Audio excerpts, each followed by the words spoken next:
Good morning students. आज हम सब गुणनखंड विधि से वर्गमूल ज्ञात करना सीखेंगे और उससे संबंधित सेकंड बी के जो अभ्यास प्रश्न हैं वो मैं पीडीएफ बनाकर आपके इस वीडियो के नीचे मैं लगा दूंगा और उसे आप लोग हल कर लेंगे। तो सबसे पहले गुणनखंड विधि से हम वर्गमूल ज्ञात करना सीखेंगे।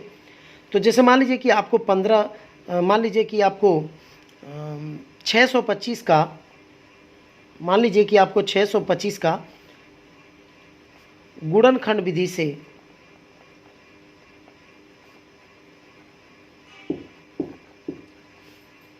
वर्गमूल ज्ञात करना है। तो 625 का गुणनखंड विधि से वर्गमूल ज्ञात करते समय जिस प्रकार अभाज्य गुणनखंड हम लोग पहले लगाते थे उसी तरह से हम लोग यहाँ भी लगाएंगे। ये सब चीज़ें आप लोग क्लास 4th 5th में पढ़े होंगे, अभाज्य गुणनखंड के बारे में पढ़ा होगा आप लोगों ने। तो 5 से भाग देंगे, 5 एकम 5, 5 दूना 10, 5 पचे 25, ऐसे इस तरह से करेंगे तो शायद गलती हो जाए, इसलिए रफ कॉपी में आप लोग 625 में 5 से भाग देंगे, 5 एकम 5, 1 2, 5 दूना 10, 2 5, 5 पचे 25। तो इस प्रकार 125 प्राप्त हुआ। फिर 5 से भाग देंगे तो 25 आएगा, फिर 5 से भाग देंगे 5 आएगा, फिर 5 से भाग देंगे 1 आ जाएगा। अब वर्गमूल निकालते समय हम किसी संख्या का जिसका वर्गमूल निकालना होता है उसे हम कर्ण में रख देते हैं, यानी 625 को हम कर्ण में रख लेते हैं और फिर जो इसका फैक्टर आया है, मतलब जो गुणनखंड प्राप्त हुआ है, हम उसमें रख देंगे, यानी 5 गुणे 5 गुणे 5 गुणे 5। ये 4 बार है तो 4 बार यहाँ भी रखेंगे। फिर जोड़ा बनाते हैं, 2 का जोड़ा बना लेते हैं।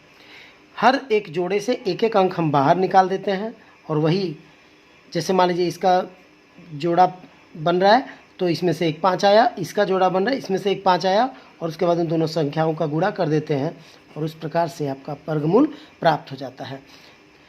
तो जब वर्गमूल निकालना हो तो आप इस तरह से आप वर्गमूल निकाल सकते हैं। ठीक, अच्छा। इसी प्रकार से अगर मान लीजिए कोई भिन्नात्मक संख्या है और उसका आपको वर्गमूल ज्ञात करना है, जैसे मान लीजिए कि आपको वर्गमूल ज्ञात करना है 529/196 का। मान लीजिए आपको वर्गमूल ज्ञात करना है, कैसे ज्ञात करेंगे? तो सबसे पहले 529 को हम लोग इसका अभाज्य गुणनखंड ज्ञात करेंगे। तो ये 529 देखते हैं कि किससे कटेगा। तो हमें पता नहीं चलता कि ये संख्या कटेगा किससे। तो एक ट्रिक बताता हूँ, वो ट्रिक आप याद रखेंगे तो फिर इस सब संख्या खोजने में आपको दिक्कत नहीं होगी। जैसे ये याद रखें आप लोग, 1 का वर्ग 1, 2 का वर्ग 4, 3 का वर्ग 9, 4 का वर्ग 16, 5 का वर्ग 25, 6 का वर्ग 36, 7 का वर्ग 49, 8 का वर्ग 64, 9 का वर्ग 81। अब ये जैसे मान लीजिए कि संख्या के लास्ट में 9 आ रहा है, तो कौन ऐसी संख्या जिसके लास्ट में 9 आ रहा है? ये देखिए, ये देखिए, यानी ये जो संख्या है वो या तो 3 से कट सकती है, या तो वो 3 से कटेगी, या फिर 13 से कटेगी, या 23 से कटेगी, या 33 से कटेगी। इतना आपको समझ में आ जाना चाहिए। या फिर अगर इन सब संख्याओं से ये नहीं कट रहा तो आप क्या करेंगे? देखिए 49, 9 इसमें भी है, तो यानी यह संख्या या तो 7 से कट जाएगी, या तो 17 से, या 27 से, या 37 से। इस तरह से आप चेक करेंगे तो कम समय में आप जान जाएंगे कि ये संख्या किससे कटेगी। तो सबसे पहले हम लोग 3 से देखते हैं। तो 5, 2, 7 और 9, 16।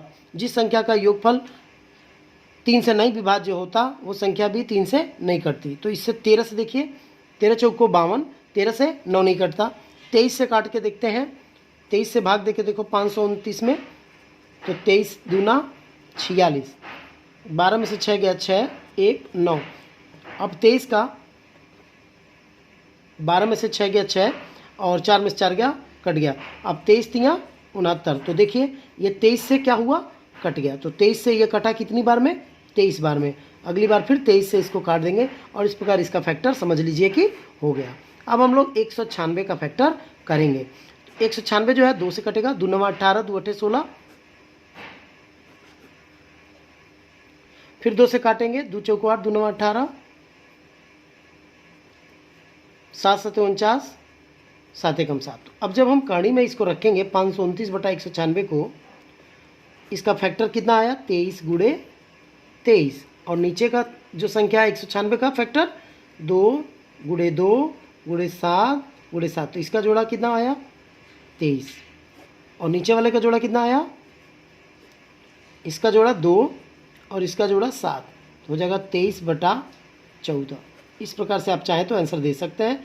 इसको अगर चाहें तो आप मिस्र भिन्न में भी बदल कर, ये रफ था इसलिए इसको काट रहा हूँ, मिस्र भिन्न में भी इसको बदल सकते हैं। तो 14 एकम 14, 14 भाग दे के देख लें, 23 में भाग दें 14 से,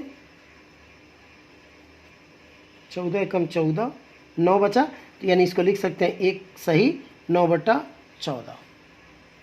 आज के लिए बस इतना ही, इसको आप लोग हल करेंगे।